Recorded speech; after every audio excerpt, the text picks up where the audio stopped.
Hello students, कार्यपत्रक 70 जो कि शिक्षा निदेशालय राष्ट्रीय राजधानी क्षेत्र दिल्ली द्वारा भेजी गई है। विषय है गणित, कक्षा 9वीं, तिथि 21 दिसंबर 2020। आप हमेशा की तरह पहले अपना नाम और अपने अध्यापक का नाम लिखेंगे। हमारा आज का रिवीजन है अध्याय 4 से दो चरों वाले रैखिक समीकरण से, जो कि वर्कशीट संख्या नंबर 15, 16, 17 और 18 से हो रही है। तो प्रश्न संख्या 1 से 5 में सही उत्तर का चयन करना है। पहला क्वेश्चन है, निम्नलिखित में से कौन सा रैखिक समीकरण नहीं है। इसमें से कौन सा रैखिक समीकरण नहीं है। तो रैखिक समीकरण कौन सा होता है जिसमें x की घात 1 होती है। हमें पहले चेक करना पड़ेगा, सारे हम हल करके देखेंगे तो किसमें x की घात 1 नहीं आ रही होगी, वो रैखिक समीकरण हमारा नहीं होगा। तो फर्स्ट पार्ट हम सॉल्व करते हैं। 3x plus 3 5x plus 2। तो सबको एक साइड ले आए, 5 इस इधर आके माइनस में हो गया, 2 इधर आके माइनस में हो गया। 3 में से 5 घटाया तो माइनस का आ जाएगा आंसर, -2x। 3 में से 2 घटाया तो 1। ये क्या है, हमारा रैखिक समीकरण है। ठीक है। X square plus 5 equals to 3x minus 5। सबको एक साइड ले आए, एक्स स्क्वायर माइनस 3x और 5 जमा हुए 5, तो ये हो गया 5 5 10। ये तो से ऐसे ही रहेगा, कोई घटाव। तो ये रैखिक समीकरण हमारा नहीं है क्योंकि x में x की घात आ रही है 2। बाकी के दोनों भी करके देख लेते हैं।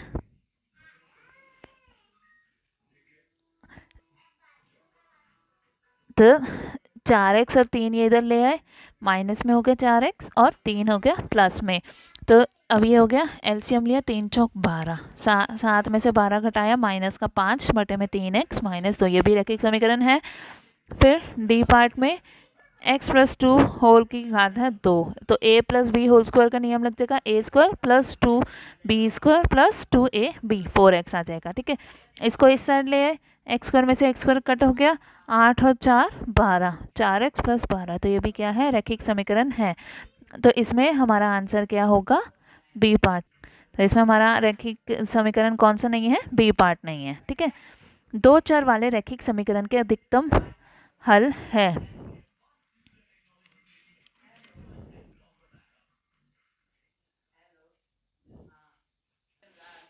तो दो चर वाले रैखिक समीकरण के अधिकतम हल कितने होते हैं, अपरिमित रूप से अनेक हल होते हैं। x इक्वल्स टू 0 का आलेख एक रेखा है जो है y अक्ष, जो है y अक्ष होता है x इक्वल्स टू 0। समीकरण 3x माइनस 5 इक्वल्स टू 3 का हल है। अब 3x माइनस 5 इक्वल्स टू 3, उसका हल क्या होगा। तो ये इसमें जो हमें दिए हुए हैं ये सारे हमें चेक करने पड़ेंगे कि उसमें हल है या नहीं है।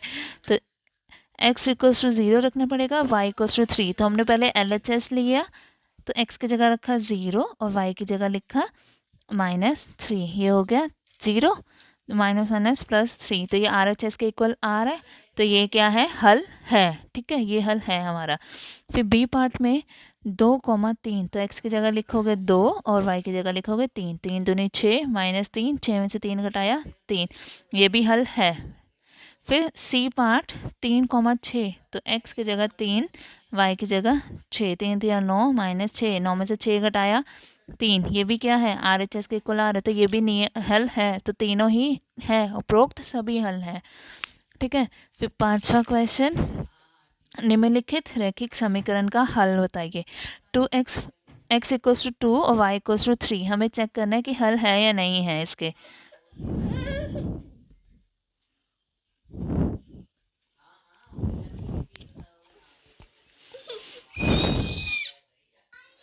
अब इसमें x equals to 2 y equals to 3 हर उसमें पुट करके देखेंगे LHS में। तो 2x, x की जगह लिखा 2 और y की जगह 3। तो ये 2 दूनी 4 जमा 3 कितना हुआ 7। 8 नहीं आ रहा है ना, तो ये इसका हल नहीं है।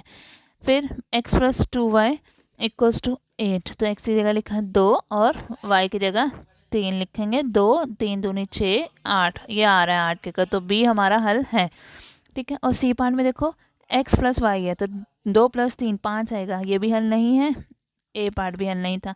और -2 और +3, तो ये कितना आएगा 1। 8 नहीं आ रहा, ये भी हल नहीं है। तो हमारा आंसर क्या है, बी पार्ट है। फिर छठा प्रश्न, समीकरण 2x plus y equals to x plus 5 के दो हल ज्ञात कीजिए तथा जांच कीजिए कि 3, 2x समीकरण का हल है या नहीं है। तो पहले हमने एक्स इसका 2 सॉल्यूशन हल निकालने हैं और चेक करना है कि 3 और 2 इसका हल है या नहीं है। तो इसके हल निकालेंगे हम पहले सब कुछ एक साइड ले आओ, ठीक है। तो -x - 5 आ गया, x plus y equals to 5 आ गया, x plus y minus 5 equals to 0। अब इन दोनों को हम इस साइड ले आएंगे, तो 5 प्लस में हो गया, y माइनस में हो गया। अब हम क्या करते हैं, y इक्वल्स टू 0 रख देते हैं पहले, कि माना x equals to 0, y equals to 0, y की जगह यहाँ लिखा 0, तो 5 - 0 5 आ गया। एक हल हो गया हमारा 5,0। फिर अब y हम 1 रख देते हैं, तो 5 - 1 कितना हो गया, 4। तो दूसरा हल हो गया हमारा 4,1, ठीक है। अब हमें चेक करना है कि 3,2 इसका हल है या नहीं है, तो x की जगह 3 लिखेंगे और y की जगह 2 लिखेंगे। तो x की जगह 3 लिखा, यहाँ 5 - 2, 5 - 2 कितना आ गया, 3, तो 3 बराबर 3 आ रहा है। तो 3,2 क्या है, इसका एक हल है, ठीक है। फिर सातवां प्रश्न, यदि बिंदु 5,2 रैखिक समीकरण के x plus 5y equals to 10k के आलेख पर स्थित है तो k का मान ज्ञात कीजिए। इक्वेशन बहुत इंपॉर्टेंट है बेटा, इस टाइप के क्वेश्चंस पेपर में आते ही हैं। तो ये उसका हल दिया हुआ है हमें, तो हम x की जगह 5 और y की जगह 2 रख देंगे इसमें और k का मान निकाल लेंगे। तो k x की जगह हमने रखा 5 जमा 5, y की जगह लिखेंगे 2 इक्वल्स टू 10k, ठीक है। 5 को ये हो गया 5k, 5 दूनी 10 इक्वल्स टू 10k। अब 10 यहीं रहेगा, 5 के उधर ले जाओ, 10k के पास 10 में से 5 गया 5, 10, 5 नीचे चला जाएगा, 5 एकम 5, 5 दूनी 10, तो k आ गया 2। नेक्स्ट क्वेश्चन नंबर 8, समीकरण 2y minus x equal to 7 का आलेख खींचना है और आलेख की सहायता से बताना है कि x बराबर 3 और y बराबर 2 समीकरण का हल है या नहीं है। x 3 और y 2।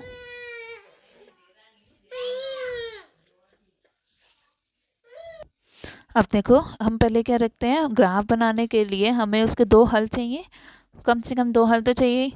तो x हमने रख लिया, इसमें 1 रखा मैंने, 2y माइनस 1 इक्वल्स टू 7, 1 इधर चला जाएगा प्लस में, 7 जमा 1 8 आ गया, 2 इधर नीचे जाएगा भाग में, 8 से 2 भाग किया तो आ गया 4। तो ये आ गया, एक हल हो गया हमारा 1,4। अब दूसरा हम रख रहे हैं x 3, तो x की जगह 3 लिखा, 3 उधर लेकर जमा में, 7 जमा 3 10, 2 नीचे गया भाग में, तो आंसर आ गया 5। तो ये दूसरा हल हो गया हमारा 3,5। अब आलेख बनाएंगे, हम ग्राफ बनाते हैं। तो ऐसे हमने ऐसे लिख दिया, x अक्ष और y अक्ष, ठीक है। x 1 और 4 था, तो x 1 और y 4, ये वाला बिंदु हो गया। फिर 3 और 5 इससे लाइन खींचिए। अब देखो 3 आया x, हमें पूछा गया था तो कि क्या x, 3 और y, 2 हल है इसका। अब जब यहाँ पे x 3 है तो y 5 आ रहा है, 2 नहीं आ रहा है ना, तो x, 3 और y, 2 इसका हल नहीं है, लिख दोगे आप, ठीक है, हल नहीं है। फिर नेक्स्ट क्वेश्चन, निम्नलिखित समीकरणों को हल कीजिए, इनको हल करना है हमें, मान निकालना है। तो 7x माइनस 9 है, 9 उधर ले जाओ जमा में हो जाएगा, 16 जमा 9 25, 7 इधर गुणा में था, नीचे ले आओ भाग में, तो 25/7 आ गया x का मान, ठीक है। अब दूसरा y बटे में 2, 5/2 इधर प्लस में है, दूसरी साइड ले आओ माइनस में हो जाएगा। अब माइनस माइनस प्लस, तो 5 और 3 8 आ जाएगा, और आएगा माइनस में, -8/2, 2 इधर भी भाग में इधर भी भाग में, कट गया 2 से 2, y आ गया -8 आंसर आ जाएगा हमारा। फिर 10वां प्रश्न, सारिका बाल दिवस के अवसर पर चॉकलेट बांटती है, वह प्रत्येक बच्चे को 5 चॉकलेट देती है और वयस्कों को कुल 20 चॉकलेट देती है। जितने भी वयस्क हैं उन सबको उसने 20 चॉकलेट दी और हर बच्चे को 5-5 चॉकलेट दे रही है। यदि बच्चों की संख्या x है तो कुल बांटी गई चॉकलेट y से दर्शाया गया। बच्चों की संख्या को x से दर्शाया गया, एक बच्चे को 5 चॉकलेट दिए और सारे बच्चे x है, तो सब बच्चों को कितनी चॉकलेट दी है, 5x, और वयस्कों को कितनी चॉकलेट दी है, 20। कुल चॉकलेट कितनी बांटी है, y, ठीक है, तो ये हमारा ये पहला पार्ट हो गया। दो छोरों वाले रैखिक समीकरण में हमने दर्शाना था इसे। फिर है यदि कुल बांटी हुई जो है चॉकलेट वो 145 है तो बच्चों की संख्या क्या है। तो हम इसमें क्या लिखेंगे, 5x प्लस 20, 100 y की जगह लिख देंगे 145। 5x 20 उधर गया, घटा देंगे 145 में से 20 घटाया 125 आ गया। फिर 5 इधर जाएगा इससे भाग में, 125 से 5 भाग किया, 5 दूनी 10, 5 5 25। तो 25 हमारा आंसर आ रहा है, मतलब बच्चों की संख्या कितनी है, 25। बच्चों की संख्या है 25। ठीक है, अब इसके टाइप के बुक से क्वेश्चंस और अच्छे से प्रैक्टिस करेंगे।